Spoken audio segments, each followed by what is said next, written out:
There is a specific kind of silence that people who love a baby boomer learn to recognize over time.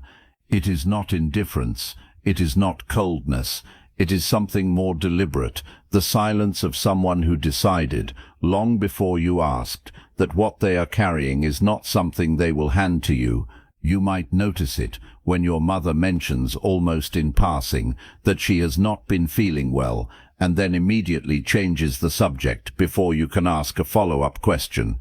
You might notice it when your father seems heavier than usual at the dinner table, quieter somewhere else, and when you ask him what is wrong, he looks at you with an expression that is almost surprised, as if the question itself is slightly unusual, and says, "Nothing, everything is fine." And the thing is, you know it is not fine. You can feel it, but the conversation has already closed, and you are standing outside of it, and you do not quite know how to knock. This pattern has a name in many families. It gets called stubbornness. It gets called emotional unavailability. In harder conversations, it gets called coldness. But none of those words are accurate. And understanding why they are not accurate may be one of the most useful things anyone who loves a baby boomer, or anyone who is one, can do. Because this silence did not come from nowhere, it did not arrive in adulthood fully formed, it was learned. It was learned early, in small rooms, in ordinary moments, by children who were watching the adults around them very carefully and drawing conclusions that would last a lifetime.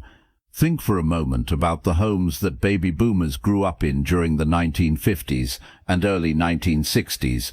Not the television version of those homes, not the bright kitchens and the laughing families and the fathers arriving home with briefcases and wide smiles. The real homes. The ones where a great deal happened that was never spoken about directly. In those homes, a child who fell and scraped a knee was told to get up. Not unkindly, necessarily, but firmly and quickly. The message was not delivered as a lesson, it was simply the response. Get up. Stop crying. You are fine. And the child got up, because that was what you did, and filed something away without knowing they were filing it. When money became tight, and for many families during the economic uncertainties of that era, it did become tight, the adults did not sit the children down and explain. The father went quieter, the mother stretched the meals a little further, and said nothing about it.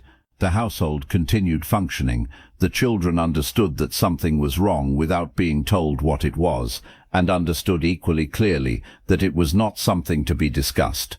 When a grandparent became ill, the news moved through the family in lowered voices, in conversations that stopped when a child entered the room. When a job was lost, and the shame of it settled over the house like weather, the adults managed it privately. The children sensed the weight without being given words for it. And when a marriage hit a wall that the adults inside it could not find their way around, the household simply continued. Meals were made, routines were kept, and the silence around the real thing was so complete that a child could grow up inside it without ever fully knowing what had been carried. That controlled stillness, to a watching child, looked a great deal like strength, and it was strength in its way. There is no question about that. But it was also a curriculum. A child raised in that environment does not simply observe those patterns and move on. They absorb them. They practice them without realizing they are practicing. They learn in the most fundamental way a human being learns anything, that the correct response to pain is to manage it quietly and keep going. By the time that child is an adult, the lesson is no longer a lesson. It is simply how things are done. What gets built in those early years is sometimes called emotional suppression as a coping strategy. But that phrase makes it sound like a malfunction, and it was not a malfunction. In the world that baby boomers grew up in, the ability to contain your distress, to continue functioning regardless of what you were carrying, to present a composed face to the people around you, that was genuinely adaptive. It was what the environment required. The people who could do it well were the ones who kept their families together, kept their jobs, kept their households running through some genuinely difficult decades. The problem is not that baby boomers developed this capacity. The problem is simpler than that. A coping strategy learned in one set of circumstances does not automatically update itself when the circumstances change. A man who learned at 8 years old that showing pain made things harder for the adults around him, for the family, for himself, does not simply unlearn that at 65 because the situation has shifted and the people around him now want him to share what he is feeling. The neural pathway is too old, too established, too deeply grooved into the way he moves through the world, and the habit that was once invisible, because everyone around him had the same habit, becomes visible only when the people who love him are standing on the other side of it, wondering why they cannot get through. And so he says he is fine. He means it in a way that is genuine and also completely disconnected from what is actually happening inside him. Because the part of him that learned to be fine, that practiced being fine for 6 decades, is the part that answers first, every time. Most people around him have no idea this is even happening. They just know something feels off. They cannot name it, and neither can he. This is what the silence actually is, when you see it in a baby boomer who is clearly hurting, but will not say so. It is not a choice made in the moment. It is the accumulated weight of 1,000 small moments across a lifetime, each one reinforcing the same message: handle it yourself, keep going, do not make this someone else's problem. And it shows up differently depending on what the pain is. When the pain is physical, an illness that has been worrying them for weeks, a symptom they have been trying to ignore, the silence often sounds like minimization. It is probably nothing. I do not want to bother the doctor over something small. I will see how it feels next week. The threshold for cannot manage it alone is set very high, often dangerously high. A person who spent decades treating pain as something to push through does not suddenly find it natural to pick up the phone and describe what is wrong before it has become impossible to ignore. When the pain is emotional, a loss, a disappointment, a loneliness that has been building for months, the silence often sounds like redirection. They will ask about you instead. They will notice something practical that needs attention and attend to it. They will make the coffee, check the weather, mention something they read in the newspaper.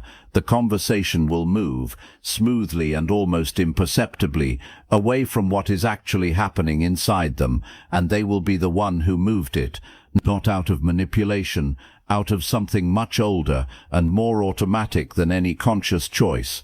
When the pain is relational, a hurt caused by someone they love, a distance that has grown where there used to be closeness, the silence is often the most complete.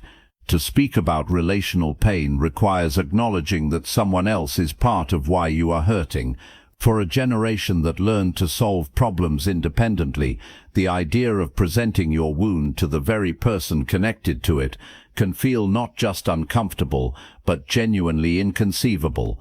The people around them feel the distance without being able to name its source. Everyone waits for the other one to say something first, and sometimes, in the waiting, years pass. The strength that baby boomers developed through decades of emotional self-containment is real. The ability to function under pressure, to keep moving when things are hard, to not burden the people around you with every fluctuation of your inner life. These are genuine capacities, and they served this generation well in many circumstances. They built careers on that steadiness. They kept families together through difficult periods because of it. They showed up reliably for decades because showing up was something they had learned to do regardless of what it cost them internally. But that same capacity carries a shadow, and the shadow grows longer as the years pass. The person who learned never to ask for help becomes, in their later years, genuinely unable to ask for it, not as a choice but as a limitation. The threshold they set for themselves is too high to reach across. The people who love them can feel the wall without being able to find a door in it. The person who learned to manage pain privately accumulates it over decades without ever fully setting it down. The things that were never spoken do not disappear. They take up residence. They show up as a heaviness that has no clear name, a tiredness that sleep does not fix, a distance that neither person in a relationship can fully account for. There is also something that happens specifically in the body during these years that makes all of this harder.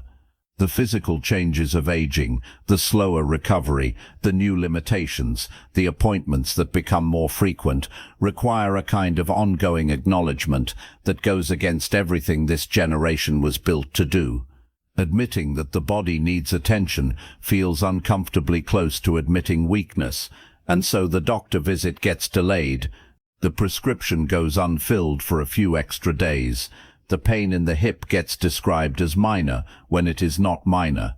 Not because the person is being reckless, just the same old reflex applied to a body that is no longer 25. And the person who learned that silence was strength can find in their later years that the silence has become a kind of isolation, not the isolation of being alone in a room. The isolation of being surrounded by people who love you and being unable to let them in, carrying something that no one around you knows you are carrying because you have been carrying things alone for so long that you would not know how to hand it over even if you wanted to. This is the hidden cost, not a failure of character, not a flaw in the person, simply the long-term consequence of a strategy built for different conditions. The families of baby boomers often sense this without being able to articulate it. Adult children describe it consistently. The feeling of knowing something is wrong, asking directly, being told everything is fine, and then sitting with the dissonance of those two things. The helplessness of loving someone who will not let you help them. What those adult children are experiencing is not rejection, even when it feels like it. It is the edge of a lesson learned in a house they were never in a childhood they did not witness, by a child who grew up into the person sitting across from them now. Understanding that does not fix the distance, but it changes the quality of it. It becomes something that can be approached with patience rather than frustration, with curiosity rather than hurt. And for baby boomers themselves, for anyone who recognizes this pattern in their own life, who knows the feeling of being asked how they are and answering automatically before the question has fully landed, there may be something worth sitting with here. The silence that protected you was not nothing. It was built from real necessity, in real circumstances, by a version of you that was doing the best available thing with what was available.